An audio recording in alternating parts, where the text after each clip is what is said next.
시 오브 코리아, 여기 미완성으로 남아있는 호주를 한번 볼게요.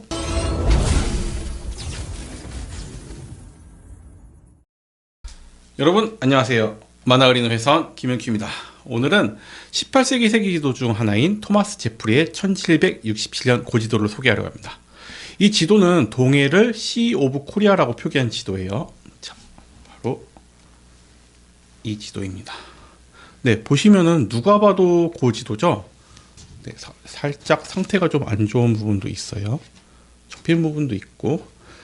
네, 그동안 시 오브 코리아가 표기된 지도는 종종 등장했어요. 제가 알기로는 이 지도는 지금까지 언급된 적이 단 한 번도 없었습니다. 그래서 감히 최초 발견이라고 표현해 보겠습니다. 혹시라도 이 지도가 시 오브 코리아가 표기된 걸로 알려진 적이 있다면 저한테 한번 알려주시기 바랍니다. 네, 그러면 바로 본론으로 들어가 볼게요. 지도를 보면은 우리가 동해라고 부르는 바다가 시 오브 코리아로 표현이 되어 있습니다. 지금은 이 바다가 국제적으로 시 오브 재팬으로 많이 알려져 있는데요. 여기 보시면은 18세기에는 이렇게 시 오브 코리아가 표기된 사례가 좀 꼭 많았어요. 그래서 커다란 세계 지도에서 보면은 또 아주 미세한 부분이기는 하지만 요동반도까지 우리나라의 영토로 표현이 되어 있습니다. 네, 그리고 여기 시 오브 코리아 바다 건너에는 재팬이 보여요. 본섬인 혼슈는 크게 보이고 시코쿠와 큐슈는 조금 작게 그려져 있어요. 그리고 홋카이도는 지금 YESO라고 써 있는데 이때는 일본 땅이 아니었어요.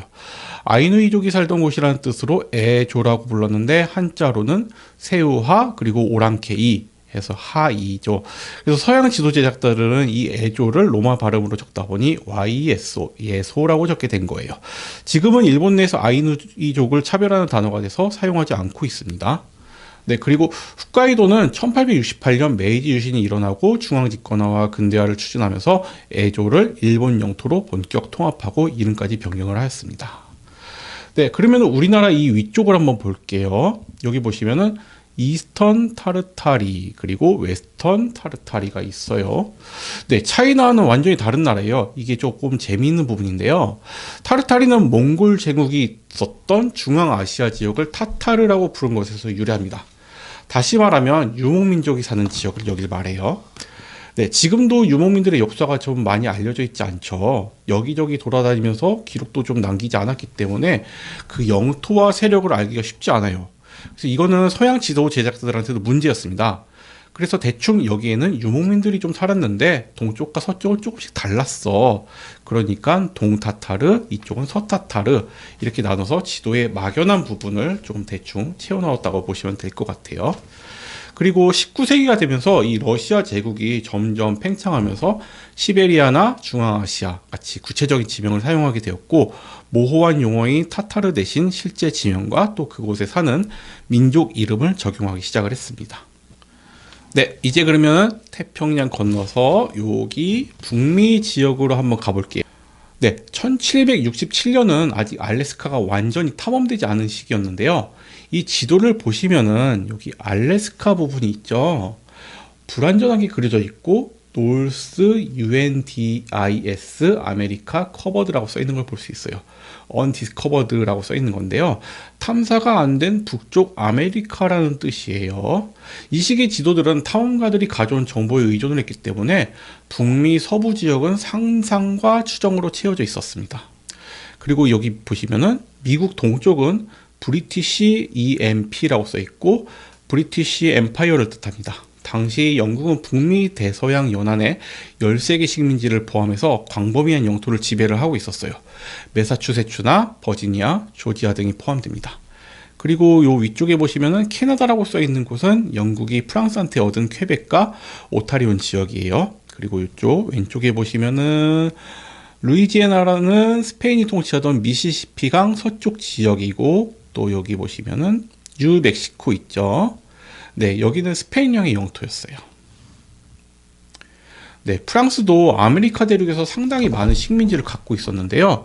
1754년부터 1763년까지 이어진 영국과 프랑스의 전쟁에서 영국이 이기면서 이 지도가 만들어진 1767년 당시에는 이처럼 대부분이 영국 땅이 된 상태였습니다. 네, 그러면은 이제 알래스카에 이어서 여기 미완성으로 남아있는 호주를 한번 볼게요. 네, 호주 보시면은 북동쪽과 북서쪽이 상당히 조금 모호하게 표현이 되어 있고, 뉴질랜드가 있어야 할 그 두 섬도 명확히 그려져 있지가 않아요. 이름은 그리고 보시면은 뉴홀랜드라고 써 있어요. 1606년에 네덜란드 탐험가 빌럼 얀스존이 유럽인 처음으로 이 호주 해안을 좀 탐험을 했고요. 1644년에 네덜란드 동인도 회사의 소속인 탐험가인 아벨 타스만이 이곳은 뉴홀란드, 즉 새로운 네덜란드야 라고 해서 호주 대륙의 서쪽 이름을 지어줬어요.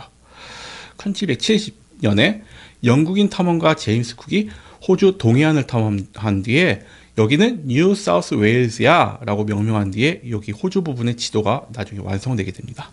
유럽과 아프리카는 좀 비교적 정확하게 그려져 있어요. 특히 유럽은 18세기 지도 제작의 이제 중심지였기 때문에 상당히 정교하게 좀 표현이 되어 있는 점을 볼 수 있을 것 같아요. 그래서 보시면은 여기 왼쪽부터 포르투갈, 스페인, 프랑스, 독일, 이탈리아, 그리고 폴란드, 헝가리. 네, 그리고 저 위에는 노르웨이, 스웨덴, 그리고 지금이랑 뭐 크게 다르지 않은 모습이에요. 그리고 이 아프리카의 경우에는 내륙보다는 조금 해안선이 주로 묘사되어 있었는데요. 이는 당시 해양 무역과 탐험이 활발했던 시대적 배경을 반영을 하고 있습니다. 네, 이 지도를 살펴보는 거는 여기까지만 할게요. 뭐 남미라던가 여기 동남아시아 이런 부분들은 앞으로 다른 지도에서 설명할 기회가 좀 많을 것 같아요. 여러분, 작년에 독일에서 시 오브 코리아 지도가 발견됐다는 기사 혹시 기억하시나요? 삼척에 사시는 독일분인 이제 독일 피르스텐베르크 도자기 박물관에서 동해를 시 오브 코리아가 표기된 지도를 발견하고 이제 SNS에 올려서 크게 화제가 된 적이 있었어요. 그때 발견된 지도하고 이 지도가 좀 상당히 비슷하더라고요. 여기 시 오브 코리아 이렇게 표현이 되어 있죠. 우리는 지금 동해 바다를 주관적인 관점으로 우리에게 동쪽에 있기 때문에 동해라고 부르고 있어요. 이제는 세계인의 시각으로 동해가 아니라 이 지도가 말해주고 있는 것처럼 시 오브 코리아 혹은 한국해라고 불러보면 어떨까? 그렇게 생각을 해봅니다. 네, 다음 주에는 더욱더 놀라운 지도를 소개할게요. 자, 바로 이 지도예요. 네, 이 지도는 1806년에 제작이 되었고요. 동해 바다를 걸프 오브 코리아, 다시 말하면 한국만이라고 표현이 된 지도예요. 네, 기대 많이 해주시고요. 끝까지 시청해주셔서 대단히 감사합니다.